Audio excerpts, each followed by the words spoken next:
નમસ્કાર, અમારી news channel news for Kathiawad ને લાઈક કરો, શેર કરો અને સબસ્ક્રાઇબ કરો. News for Kathiawad. નમસ્કાર.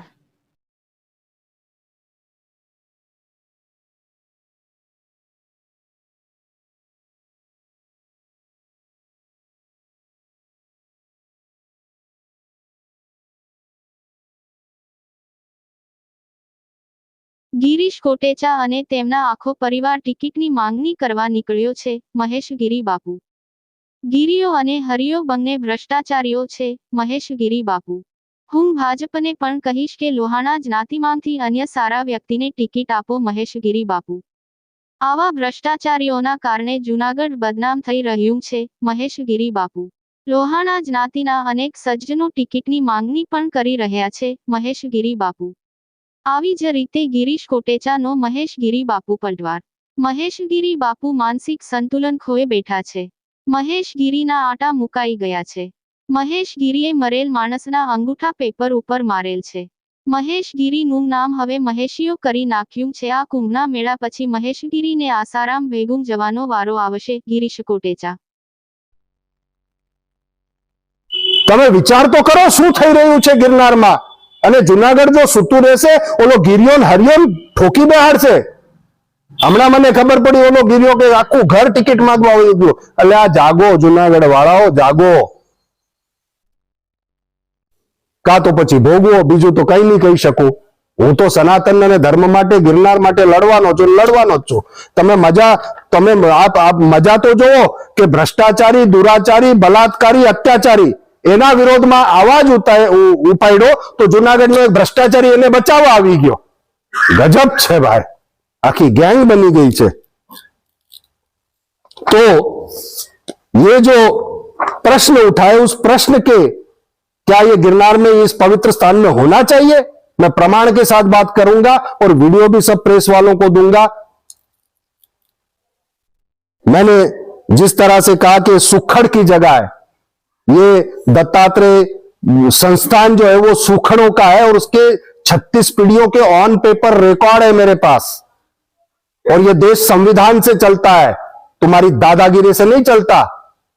बहिष्कार किया, पद भ्रष्ट किया, तुम्हारी औकात है, फालतू बातें करते हो.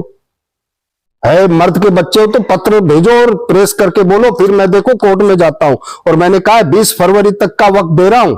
20 फरवरी तक जो कुछ स्पष्टता करनी है कर लो. मैं कोर्ट में तो ऐसे मैं चरित्र हरण करूंगा तुम्हारा कि तुमने सपने में भी नहीं सोचा होगा. पूरा भारत खड़ा कर दूंगा, तुम देखना. और मैं अखाड़े को कहता हूं फिर से कि हरिगिरी अनपढ़ गवार है, इसे कायदे कानून की ज्यादा पता है नहीं.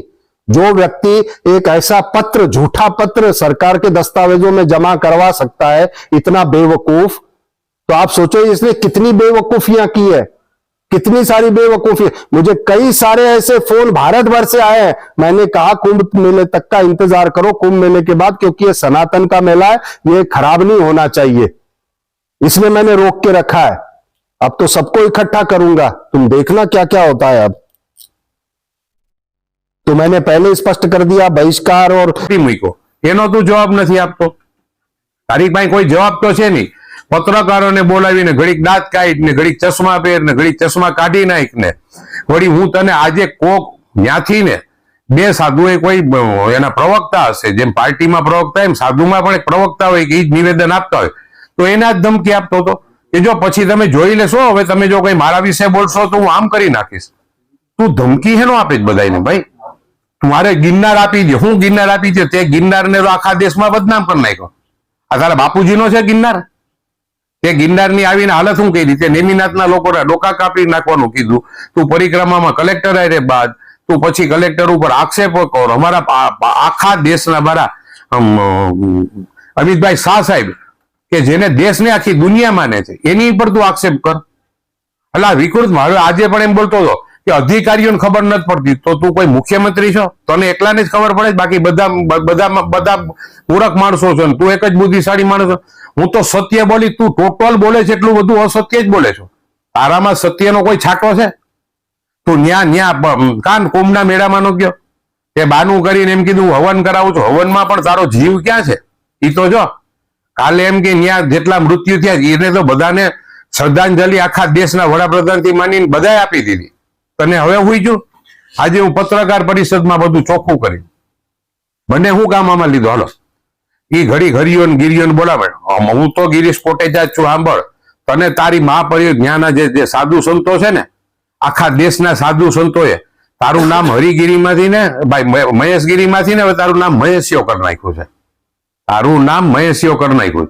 એ તો એ લોકોએ કર્યું છે, એમાં અમે થોડા ઠરાવ કરવા ગયા હતા. તું એને પૂછ ને, વરિષ્ઠ સંત હરિગીરી બાપુની યારે તમે જોડાયેલા છે. અરે ભાઈ, અમે ભવનાથમાં આટલા શિવરાત્રીના મેળા કરતા હોઈએ, આટલા 27 વર્ષ થઈને નગરપાલિકામાં ઉપપ્રમુખ રહ્યા, ડેપ્યુટી મેયર રહ્યા, ત્યારે મેળા હસ્તક જેટલા સંતો આવે ને પગે લાગવાનું મન થાય. એ તો એનું કૃત્ય કરીને વયા જાય છે, પણ તે જે પાપ લીલા કરી જ ને હવે તારો ભાંડો ફૂટી ગયો. આ કુંભના મેળા પછી તારે આસારામની ભેગું જ જવાનું છે.